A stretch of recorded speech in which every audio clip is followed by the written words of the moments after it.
Honestly, best DreamWorks done in years.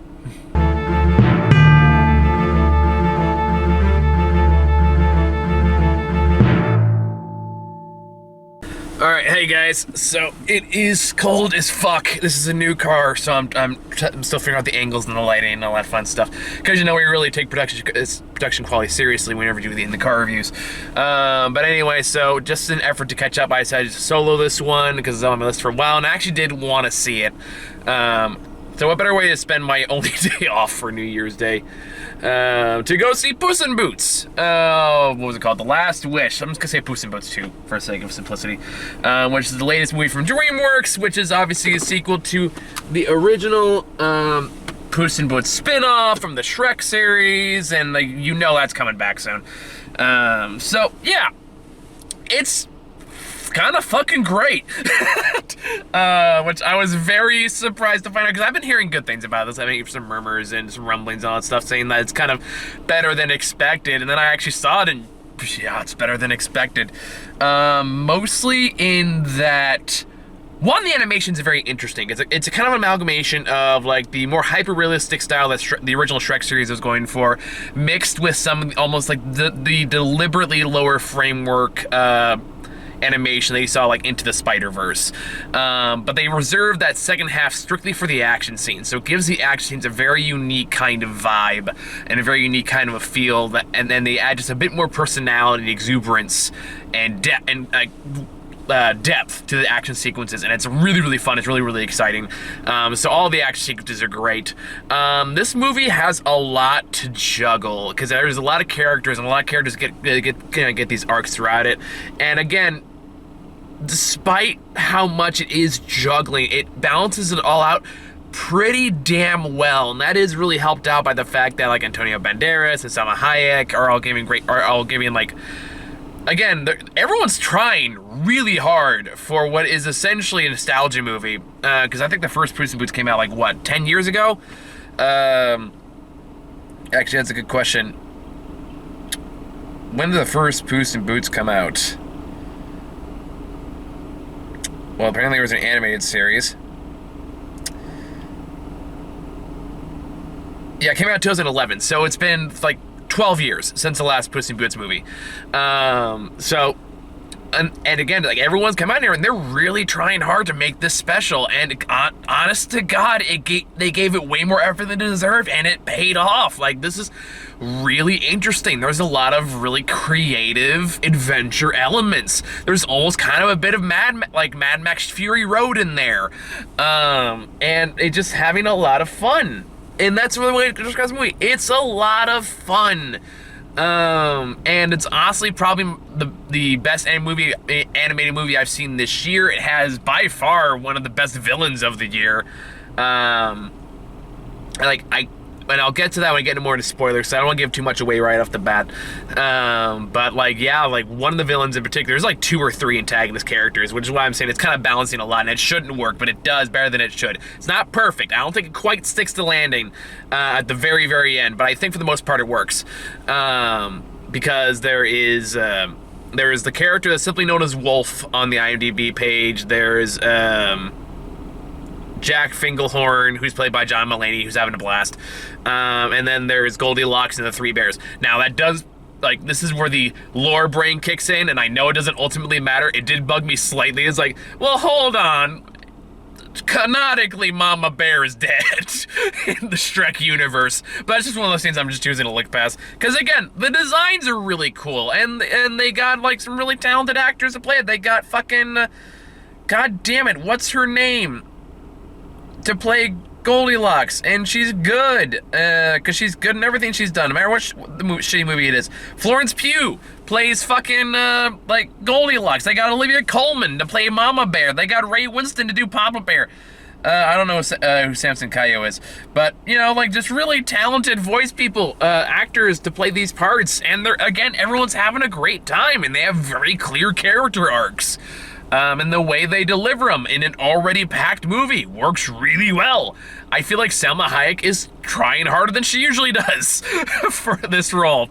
And again, for a movie where she plays a character called Kay Softpaws. And fucking Guillermo from Harvey Guillen. I'm butchering that name. The Guillermo from What We Do in the Shadows is in this. He plays like this little Chihuahua wannabe therapy dog, and it took a while to make it work, but it got there. And he becomes endearing, and all of it comes together in just a really colorful, wonderfully animated, shockingly sincere film. And I'm not gonna say it's one of the best movies I've ever seen or anything like that, but like that being said, like considering that I feel like just DreamWorks has not been on their A game for a while now. Like this is a nice return to form, and I'm glad to see them kind of coming back to this. Honestly, some of the best action sequences since the Kung Fu Panda series. And again, this is where I'm gonna get slightly into spoiler territory. So if you don't want anything else spoiled, I do recommend this movie. I actually had a really good time with it. So like if you saw the trailer and it's like, yeah, this looks like my bag, then you'll probably have a great time. I had a great time watching this. But it gets slightly into spoilers. So there's one part of it in particular I have to talk about, because you know the animators knew they struck gold when they designed it, when they conceptualized it, when they started doing the editing, because they lean on the imagery of the character a lot. But the character of Wolf, who had like, and what he eventually turns out to be, every scene this character shows up in, like even for a second, steals the show. The design and the voice work and the character animation are amazing. It is honestly, for a kids movie, I don't know why I'm yelling. For a kids movie, kind of terrifying. Like honestly, like this might be one of the most scariest villains of the year outside of like the only thing off the top of my head that could really top this would be Jobu Tupaki from Everything Everywhere All at Once. But yeah, just the design and the way they make this character move, and even the voice actor who played him, all gives really sinister, creepy vibe. And this is one of those characters that just stares and never blinks, and every time he shows up, it just they did a good job of building the tension and the fear around it. And that's hard to do, especially in kids movies, where to get a character like that is very built up early on and pay off how much they built him up, instead of just feeling like, oh, you're supposed to find this character scary, therefore he's scary. No, they made this character, by kids movie standards, legitimately very creepy, and they knew exactly what they were doing. And the way anytime he shows up, it immediately becomes an oh shit moment, which again is really hard to do with the villain, especially in animation. So the fact they managed to do that pretty effortlessly through this character, I thought was really, really cool. And the eventual payoff for that story works out pretty well. I would say probably the weakest element of the film is probably the secondary antagonist, which is Finkelhorn. Am I getting the name right? Jack Horner, not even close. Jack Horner, who is the secondary antagonist, who is just there to be the last villain everyone has to team up to fight at the end. Now, granted, that's not to say they didn't have fun with the character. Compared to everyone else, who kind of has all these kind of layers and complexity and these redemption arcs and all that stuff, like Jack Horner is just a straight up sociopath. So he does provide just some of the biggest laughs in the movie, just in how he kind of comes in this Mad Max Fury Road cart, where he has like a lot of like magical items that he's using to hunt down the people. I guess this is a good time to go on the story. So basically, the story of the movie is that what's in the trailer, which is Puss in Boots, is still kind of like the arrogant legend hero figure until he dies fighting a giant, and he realizes, oh no, I've died 8 out of 9 times. I only have 1 life left. If I die this time, I die for real. And he initially ignores it until he runs into Wolf, who is a bounty hunter who's claiming to take him dead. And Puss in Boots tries to fight him, but he quickly realizes that he's absolutely no match for him. He kicks his ass in a pretty spectacular fashion. And this eventually scares Puss in Boots into going into hiding at this crazy cat lady's house, until eventually like they're found by Goldilocks and the 3 Bears, who are there to look for Puss in Boots and hire him to steal this map for a wishing star, which is a single star that's in the middle of this giant dark forest. that if you get there first, you get to make a wish for anything you want. So everyone is it turns out Jack Horner is the one who has the map. Sorry, I just got a message.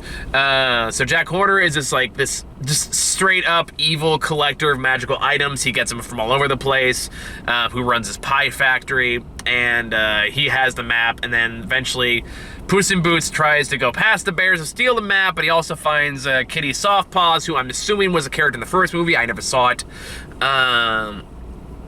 And they had a connection in the first film, and they started to reconnect that way, and then the two of them, plus the dog, who was disguised himself as a cat so he eat the food at the crazy cat lady's house, kind of joined forces to go find the wishing star first, while Goldilocks and the Three Bears and Jack Horner chase after them. Like, that's kind of where the Mad Max Fury Road aspect comes in. So yeah, and the way they play this out is actually very, very clever, because what they have to do is the map is initially blank until you get to the forest section, and then whoever's holding the map, kind of like whatever their internal world is, becomes their obstacles they have to face in the forest to get to the wish, and it changes depending on who's holding the map. It's a very creative concept, and it really does add a lot of flexibility. It allows for good character moments, and allows for great visual elements, and all that stuff that makes it really, really fun. Meanwhile, Jack Horner in particular is just a dude who is totally okay with like everyone he brought along getting murdered horrifically, and some people die pretty brutally in this for a kids movie. And he's there just to be the big bad at the end for everyone to have the big hurrah moment, and it works fine, but it's not nearly as interesting as the immediate scene that precedes it, and I don't want to go into spoilers there, which is like, honestly, would have been a much better place to end the story, but that's kind of where I'm saying it doesn't quite land the ending at the very end. But for the most part, it works. It was funny because they also bring out Jiminy Cricket, because that's one of the magical items that he brought around. He opens it by accident, and he just kind of like starts trying to guide Jack Horner along until like he just shows that he's just an irredeemable sociopathic monster. And the scenes like that are pretty funny. It got a good laugh out of me. There's not a lot else there, and that's not, again, it's not bad. The movie's juggling a lot. I wasn't expecting like deep character art from him, but I think towards the end that character was kind of starting to like, okay, it's time to move along now. But anyway, other than that, everything else works like really well. I don't want to say too much else because I think this movie should go experience for yourself. Just know that just against all odds, it works. And it's better than The Bad Guys, honestly, as far as like DreamWorks films go. This is my favorite anime movie of the year. Granted, there hasn't been that many this year, but yeah, I can say overall though, like the wolf character is easily one of the best villains of the year. Granted, I don't know how many I've seen this year that I've actually like saying, ooh, that was a really good villain, but like, take it what you will. Great design, all around great designs, great action sequences, great animation, fun story, good predictable lesson, but doesn't have to be unpredictable. It works well. Overall, really enjoy this movie. Think it's well worth your time. Don't think it'll make my top 10 list, but I had a really good time watching this. So that is my opinion on Puss in Boots: The Last Wish, and thank you all for watching, and I'll see you all whatever the hell else we catch up in the near future.